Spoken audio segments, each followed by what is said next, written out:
다 함께 사도신경으로 우리의 신앙을 고백하겠습니다. 나는 전능하신 아버지 하나님 천지의 창조주를 믿습니다. 나는 그의 유일하신 아들 우리 주 예수 그리스도를 믿습니다.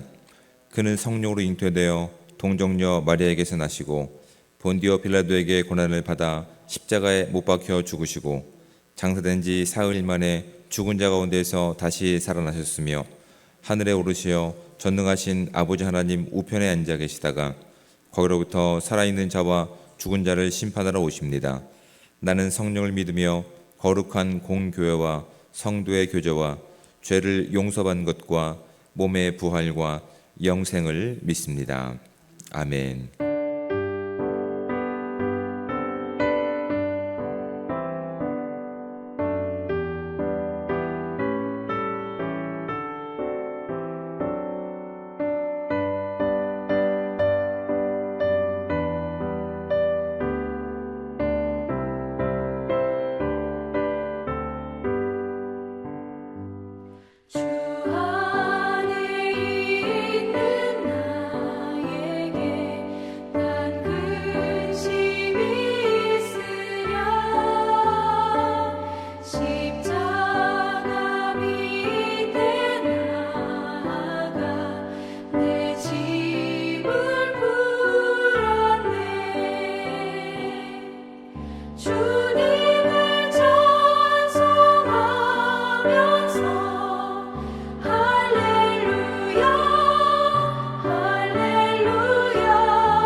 하나님 말씀 함께 봉독해서 읽도록 하겠습니다. 함께 볼 하나님의 말씀은 구약성경 사무엘상 18장 17절부터 30절까지 말씀입니다. 가능하신 분들은 저와 함께 한 목소리로 30절까지 말씀을 함께 봉독해서 읽도록 하겠습니다. 사울이 다윗에게 이르되 내 맏딸 메랍을 내게 아내로 주리니 오직 너는 나를 위하여 용기를 내어 여호와의 싸움을 싸우라 하니 이는 그가 생각하기를 내 손을 그에게 대지 않고 블레셋 사람들의 손을 그에게 대게 하리라 함이라. 다윗이 사울에게 이르되 내가 누구며 이스라엘 중에 내 친족이나 내 아버지의 집이 무엇이기에 내가 왕의 사위가 되리이까 하였더니 사울의 딸 메랍을 다윗에게 줄 시기에 무홀랍 사람 아드리엘에게 아내로 주었더라. 사울의 딸 미갈이 다윗을 사랑하매 어떤 사람이 사울에게 알린지라. 사울이 그 일을 좋게 여겨 스스로 이르되 내가 딸을 그에게 주어서 그에게 올무가 되게 하고 블레셋 사람들의 손으로 그를 치게 하리라 하고 이에 사울이 다윗에게 이르되 내가 오늘 다시 내 사위가 되리라 하니라.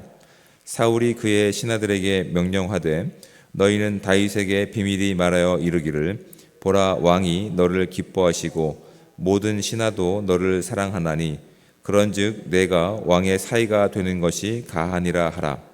사울의 신하들이 이 말을 다윗의 귀에 전하매 다윗이 이르되 왕의 사위 되는 것을 너희는 작은 일로 보느냐 나는 가난하고 천한 사람이라 한지라. 사울의 신하들이 사울에게 말하여 이르되 다윗이 이러이러하게 말하더이다 하니 사울이 이르되 너희는 다윗에게 이같이 말하기를 왕이 아무것도 원하지 아니하고 다만 왕의 원수의 보복으로 블레셋 사람들의 포피 100개를 원하신다 하라 하였으니 이는 사울의 생각에 다윗을 블레셋 사람들의 손에 죽게 하리라 함이라. 사울의 신하들이 이 말을 다윗에게 아뢰매 다윗이 왕의 사위 되는 것을 좋게 여김으로 결혼할 날이 차기 전에 다윗이 일어나서 그의 부하들과 함께 가서 블레셋 사람 200명을 죽이고 그의 표피를 가져다가 수대로 왕께 드려 왕의 사위가 되고자 하니 사울이 그의 딸 미갈을 다윗에게 아내로 주었더라. 여호와께서 다윗과 함께 계심을 사울이 보고 알았고 사울의 딸 미갈도 그를 사랑하므로 사울이 다윗을 더욱 두려워하여 평생에 다윗의 대적이 되니라. 블레셋 사람들의 방백들이 싸우러 나오면 그들이 나올 때마다 다윗이 사울의 모든 신하보다 더 지혜롭게 행하매 이에 그의 이름이 심히 귀하게 되니라. 아멘. 저는 이렇게 늘 항상 작업복을 이렇게 갖춰 입고 있으니 사람들이 많이 오해를 합니다. 출신이 도시일 거라고 또한 도시를 좋아할 거라고 그렇게 많이 오해들 하시는데 저는 태생이 자연입니다. 살이 잘 타지 않아서 오해를 많이 받지만 저는 그렇게 자연을 굉장히 좋아하고 자연에 가까운 사람입니다. 그래서 저는 사실은 지금은 안 간 지가 참 오래됐지만 무전 여행을 참 많이 다녔습니다. 배낭에 쌀 이렇게 생쌀 챙겨가지고 그렇게 산을 넘고 이렇게 다녔던 저의 그 참 즐거운 기억들이 있습니다. 지금도 마음 같아서는 그렇게 하고 싶지만 하나님께서 그렇게 뜻하지 않으셨기 때문에 가지 않고 있지만 저는 태생적으로 자연에 가깝습니다.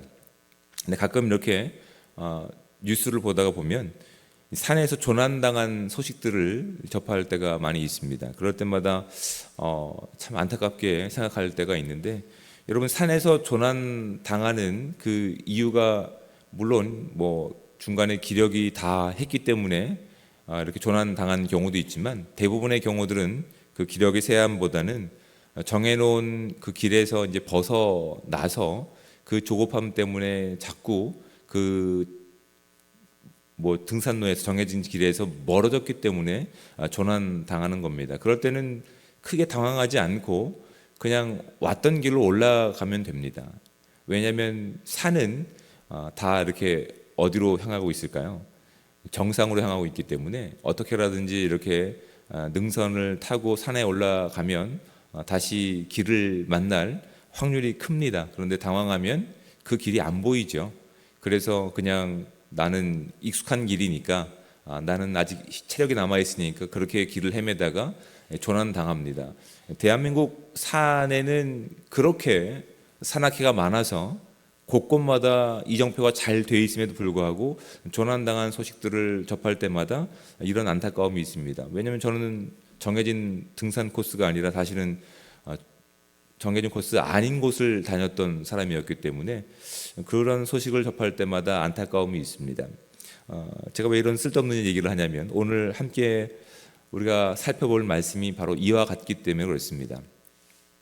하나님께서는 우리 인류를 그렇게 하나님의 그 목적 가운데 그렇게 지으셨습니다. 그래서 하나님의 그 성품인 사랑을 가지고 하나님의 지혜를 가지고 이 땅을 그렇게 자유롭게 기쁨을 가지고 사랑을 가지고 살아가고 회복하기를 꿈꾸고 바라고 계십니다. 이것이 우리 가운데는 불가능하기 때문에 우리 가운데 예수 그리스도를 이 땅 가운데 보내셔서 그분을 통해서 하나님과 다시 화목하고 관계가 회복되면 하나님으로 인해서 다시 우리에게 우리가 사랑할 수 없는 사람들을 사랑하게 되고 우리가 이해할 수 없는 그 사람들을 안아주고 우리가 용납하지 못하는 그 사람들을 위해서 울어줄 수 있는 진정한 하나님의 백성들이 되는 겁니다. 그렇게 될 수 있는 것은 우리 가운데 사랑이 근거가 있기 때문이 아니라 영원하신 사랑 또한 영원하신 생명이 우리 가운데 회복되었기 때문에 우리가 꿈꿀 수 있고 꿈꿀 수 있게 된 것입니다.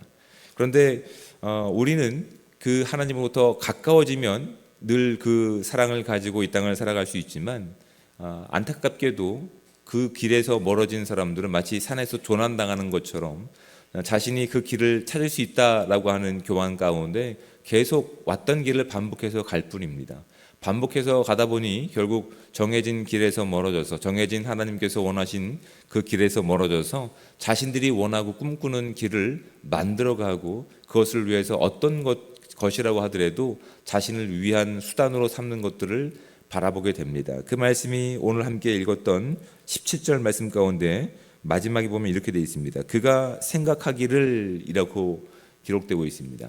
사울은 그렇게 생각한 겁니다. 그가 생각하기를 하나님께서 무엇을 원하시는지 하나님께서 나에게 무엇을 계획하고 계시는지를 그는 염두에 두고 있지 않습니다. 이미 하나님께로부터 그렇게 그의 교만함이 그의 또한 욕심이 멀어졌을 때 그는 하나님께 다시 한번 다가가기 위해서 발버둥치고 노력하는 것이 아니라 이제는 자신의 왕권을 유지할 것에 목적을 두고 그렇게 하나님으로부터 멀어진 인생을 그렇게 살기로 작정하고 있는 겁니다. 그러다 보니 정해진 길이 있음에도 불구하고 하나님의 뜻과 의지가 있음에도 불구하고 그 길을 찾으려고 하는 것이 아니라 계속해서 그 길 가운데 멀어지면서 자신이 원하는 성을 쌓아가고 있는 겁니다. 결국은 이렇게 드러날 수밖에 없는 겁니다. 그가 생각하기를 내가 생각할 때 이것이 좋아라고 그렇게 정해 놓고 있는 것이죠. 그리고 이제 뒤에 보시면 이제 그 딸들을 그렇게 자신이 목적한 대로 그렇게 다윗에게 주고 다윗을 자신이 원하는 수단과 방법으로 자신의 어떤 왕위를 유지할 어떤 도구로 여기고 있는 모습들을 그렇게 보게 됩니다. 그래서 이 뒤에 이제 22절부터 이제 쭉 나오는 내용들을 통해서 또 내가 보기에라고 하는 말이 또 반복됩니다. 계속 사울 왕은 하나님께서 무엇을 본인 가운데 원하시고 본인을 통해서 이스라엘을 뜻하고 또한 이루어 가실지에 대한 관심은 없습니다. 오직 그가 관심을 두고 있는 것은 내가 무엇을 원한다라고 하는 말로 그렇게 점철됩니다. 단순히 그 내용으로 그치는 것이 아니라 하나님으로부터 멀어진 사울 왕은 어떤 특징을 가지고 있냐면 28절 말씀을 보시면 여호와께서 다윗과 함께 계심을 사울이 보고 알았고라고 되어 있습니다. 하나님께서 다윗과 함께 하시는 것을 사울 왕이 보고 또한 알았습니다. 알았으면 다시 돌아가는 기회가 있었을 겁니다. 하지만 사울 왕은 어떤 선택을 합니까? 29절 말씀에 사울이 다윗을 더욱 두려워하여 평생의 다윗의 대적이 되니라 라고 되어 있습니다. 이건 눈을 막 비비고 다시 확인하셔야 되는 겁니다. 분명히 사울 왕도 다윗에게 함께 하시는 분이 여호와 하나님이심을 알았고 봤습니다. 그렇다면 그 길이 옳은 길이고 그 길이 정말 진리라고 한다면 사울 왕은 자신의 길에서 돌이켜서 그 길을 선택하는 것이 옳습니다. 그런데 그가 결정한 내용은 29절에서 더욱 두려워하여 평생의 다윗의 대적이 되니라라고 성경은 기록하고 있는 겁니다. 하나님께서 원하신 길과는 정반대의 길을 사울 왕은 선택하기로 작정한 것입니다. 왜 이런 일이 일어났을까요? 그는 하나님으로부터 멀어진 인생을 그가 지금 걷고 있는 겁니다. 그 인생을 걷다 보니 하나님께서 무엇을 원하시고 뜻하시는지는 그의 귀에 그렇게 중요하게 들리지 않습니다. 그래서 자신의 생각대로, 자신이 옳은 대로 영원한 것이 아니라 이 땅에 제한적인 것이 목적이 되어서 그 인생을 살기로 작정한 겁니다. 그래서 눈에 보이고 그것이 무엇인지 깨달았음에도 불구하고 점점 그 죄에서 돌이키고 회개하고 회복하고 부흥하는 삶을 선택하는 것이 아니라 점점 멀어지는 선택을 했다는 것을 우리는 발견하게 됩니다. 결국 그 하나님부터 멀어진 삶 가운데는 무엇이 남아 있습니까? 욕심이 남아 있습니다. 또한 다른 사람들의 어떤 존귀한 모습을 세워주고 하는 것보단 그 사람을 도구로 이용해서 그가 죽던 죽지 않던 상관하지 않는 모습들을 보이게 됩니다. 여러분, 이런 모습은 사울 왕에게만 드러나는 것이 아니라 신약에서 이스라엘 민족 가운데도 드러나게 됩니다. 신약에서 이스라엘 민족이라고 한다면 여러분, 이스라엘 민족이라고 한다면 하나님에 대한 열정과 사랑이 우리는 분명한 사람들로 여겼습니다. 그렇죠? 그런데 그들은 하나님과 가깝지 않았습니다. 그들이 가까웠던 것은 율법에 대한 지식이 가까웠습니다. 율법에 대한 지식이 가까웠기 때문에 하나님께서 정말 무엇을 원하시는지 율법의 그 기초가 되는 하나님을 사랑하고 내 이웃을 내 몸과 같이 사랑하라고 하는 말씀을 그들은 귀담아 듣지 않았습니다. 오히려 율법 지식이 가까웠기 때문에 그 가까운 것을 가지고 어떻게 했냐면 사도 바울로 회심하기 전에, 변화되기 전에 스데반 집사가 예수 그리스도를 위해서 또한 그 자신들이 하고 있는 일을 알지 못하고 그렇게 핍박하는 그들을 위해서 기도하는 모습을 보면서도 그의 죽음을 당연하게 여겼다라고 성경은 기록하고 있습니다. 여러분, 하나님을 떠난 삶이 이렇게 두려운 결과로 나타난다는 사실을 우리가 말씀을 통해서 확인할 수 있는 이 귀한 아침이 될 수 있기 원합니다. 외형적으로 보면 참 분별하기 쉽지 않습니다. 이스라엘 민족들은 하나님을 사랑하는 그 열정 가운데 있다라고 스스로 그들은 착각하고 있었습니다. 그런데 그 사랑이라고 하는 그 집착에 가까운 모습 가운데서 진정한 하나님을 사랑하고 내 이웃을 사랑하는 모습으로 나타나지 않았습니다. 종교의 열심은 있었습니다. 하나님의 이름은 언급하고 있었으며 지식적으로 많은 것을 알고 있었습니다. 하지만 정작 하나님을 사랑하는, 그래서 하나님의 사랑을 마지막까지 살아가는 스데반 집사의 죽음을 바라보면서도 사울은 이렇게 이야기하는 겁니다. 그의 죽음을 마땅하게 여겼다라고. 여러분, 우리가 그 사랑을 가지고 오늘 하루를 살고 있는 저와 여러분들입니다. 우리의 신앙의 삶 가운데도 정도의 차이는 있지만 우리도 이런 모습이 있음을 우리는 경각심을 가지고 우리를 살펴보셔야 됩니다. 여러분, 우리가 그렇게 사랑하고 또한 기도하고 용납하고 또한 바라보는 사람들이 하나님의 사랑을 가지고 단순히 그냥 일반적인 사람들, 내가 사랑할 만한 사람 가운데 제한하고 있지는 않는지 살펴보셔야 됩니다. 우리가 용납하지 못하고 사랑하지 못할 수없이 많은 사람들이 있습니다. 나와 정치색이 틀리고 나와 성향이 틀리고 또한 도저히 저 사람의 생각을 읽지 못하는 그 사람들마저도 하나님께서 어디에 묶으셨습니까? 주님의 몸인 이 교회 가운데 묶으셨습니다. 근데 우리는 사실은 그 불편한 신앙생활을 하고 싶지 않아서 그에게서 등을 돌리고 그에게서 시선을 떼버립니다. 그리고 어떤 생각을 합니까? 내가 생각하기에는 이렇게 단정하고 있습니다. 여러분, 그 모습들이 우리 가운데 보이고 그 모습들이 우리 가운데 계속해서 밟힌다고 한다면 우리가 기도할 수 있는 기회로 삼으셔야 됩니다. 하나님, 제 사랑의 제한이 제 사랑의 능력이, 제 믿음의 능력이 저 사람을 품을 수 있는 믿음이 되지 않습니다. 저 사람을 용납하고 그 사람을 위해서 울어줄 수 있는 믿음이 되지 않습니다. 그러니 하나님, 저를 불쌍히 여기셔서 그를 위해 기도할 수 있는 삶이 되게 해달라고, 그의 행동이 밟히는 인생이 되지 않게 해달라고 여러분, 우리는 기도하실 수 있어야 됩니다. 왜냐하면 신약 성경에서 회심하기 전에 사도 바울이 되기 전에 사울은 그렇게 주님의 교회를 핍박했을 때 주님께서는 그에게 찾아오셔서 그렇게 말씀하셨습니다. 사울아, 네가 왜 나를 핍박하느냐라고 말씀하셨습니다. 주님의 몸된 교회를 예수님께서는 뭐라고 말씀하셨습니까? 왜 나를 핍박하느냐라고 말씀하셨습니다.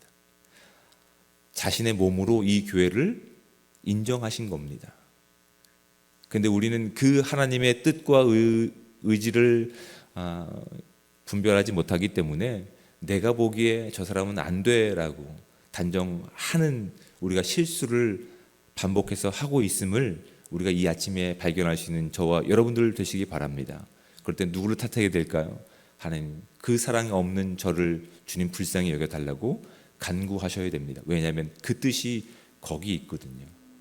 주님께서 우리를 이렇게 사랑하셔서 우리가 사랑할 수 있는 사람과 그 범위를 넓히시길 원하는 겁니다.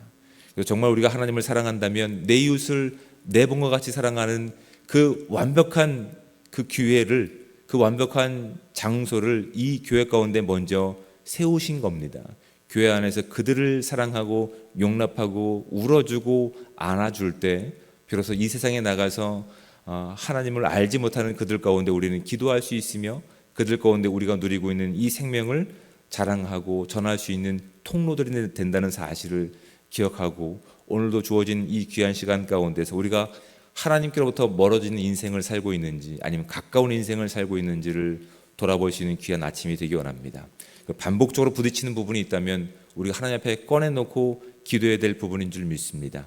그것을 가지고 내가 만들어가는 세상이 아니라 주님께서 원하시는 그것을 바라보고 그것을 기도하고 나갈 수 있는 복되고 귀한 삶이 온전히 저와 여러분 가운데 가득하기를 우리 주님의 이름으로 부탁을 드립니다. 기도하겠습니다. 사랑의 하나님, 은혜와 사랑에 감사합니다. 오늘도 복되고 귀한 새로운 날을 허락하여 주시고 이 귀한 시간, 이 귀한 날을 우리 가운데 선물해 주심에 감사합니다. 어제까지 우리가 해보지 못했던 우리의 훈련과 연습이 있다면, 사랑의 실천이 있다면 오늘 주신 이 기회의 시간이 그 날을 살아갈 수 있는 은혜의 시간으로 바뀔 수 있도록 하나님, 우리의 생각과 우리의 마음을 주님 지켜주시옵소서. 오늘 주신 말씀들을 하나님 우리 마음 가운데 깊이 새기며 오늘 하루의 삶을 다시 한번 시도해보며 도전해볼 수 있는 은혜의 시간들 될 수 있도록 주여 함께하여 주시옵소서. 주님께서는 우리 가운데 그렇게 온전한 사랑을 허락하셨습니다. 그 사랑을 가지고 하나님을 사랑하고 이웃을 사랑할 수 있는 그 귀한 은혜를 우리 가운데 주셨음에도 불구하고 우리는 여전히 내 중심적인 삶 가운데서 내가 사랑할 만한 사람들, 내가 용서할 사람들만 용서하고 살아갔던 우리의 모습들을 주님 앞에 꺼내놓습니다. 사랑 없는 우리의 모습들을 주님 불쌍히 여겨주셔서 오늘도 주의 말씀 가운데, 주의 사랑 가운데 온전한 사랑을 살아가고 실천할 수 있는 복되고 귀한 삶이 온전히 우리 가운데 충만하게 임할 수 있는 시간들 될 수 있도록 주여 함께하여 주시옵소서. 그래서 우리에게서 시선을 떼고 하나님께서 원하시는 시선을 바라볼 때 그 하나님의 나라가 우리의 나라가 될 수 있게 하시고 하나님의 그 사랑과 생명이 우리의 온전한 사랑과 생명이 될 수 있게 도와주셔서 우리가 누리고 있는 이 기쁨을 온전히 이 공동체 가운데 또한 이 세상 가운데 전할 수 있는 귀한 은혜의 시간들을 될 수 있도록 주님 함께하여 주시옵소서. 하나님, 오늘도 주님께 더 가까이 나갈 수 있도록 우리 가운데 수없이 많은 기도 제목들을 주심에 감사합니다. 오히려 이 기도할 제목들을 가지고 주님과 더 가까워질 수 있는 은혜의 시간들 되기 원합니다. 다만 바라는 것은 하나님, 우리 가운데 믿음의 근거가 없기에 오늘도 우리가 가지고 있는 이 기도 제목들을 가지고 나아갈 때 하나님, 우리를 불쌍히 여겨주셔서 하나님, 우리가 구하는 내용보다 더 온전한 내용을 가지고 더 완벽한 계획을 가지고 우리가 응답하여 주시기를 간구합니다. 하나님, 그럴 때 하나님, 우리가 응답받은 이 내용들을 가지고 더욱더 하나님의 성실하심과 신실하심을 우리가 기억할 수 있는 이정표가 될 수 있도록 하나님, 오늘 하루가 그 응답의 날이 될 수 있도록 주님 응답하여 주실 줄 믿습니다. 그래서 하나님, 오늘 주어진 모든 시간 가운데서 주의 영광을 살아낼 수 있게 하시고 우리의 시간 가운데서 온전히 주님께서 응답하시는 그 내용 가운데서 온전히 주의 영광을 드러낼 수 있는 복된 삶 될 수 있도록 주님 함께하여 주시옵소서. 모든 것을 감사드리며 사랑이 많으신 예수 그리스도의 이름으로 기도드립니다. 아멘. 하늘에 계신 우리 아버지, 아버지의 이름을 거룩하게 하시며 아버지의 나라가 오게 하시며 아버지의 뜻이 하늘에서와 같이 땅에서도 이루어지게 하소서. 오늘 우리에게 일용할 양식을 주시고 우리가 우리에게 잘못한 사람을 용서하여 준 것 같이 우리 죄를 용서하여 주시고 우리를 시험에 빠지지 않게 하시고 악에서 구하소서. 나라와 권능과 영광이 영원히 아버지의 것입니다. 아멘.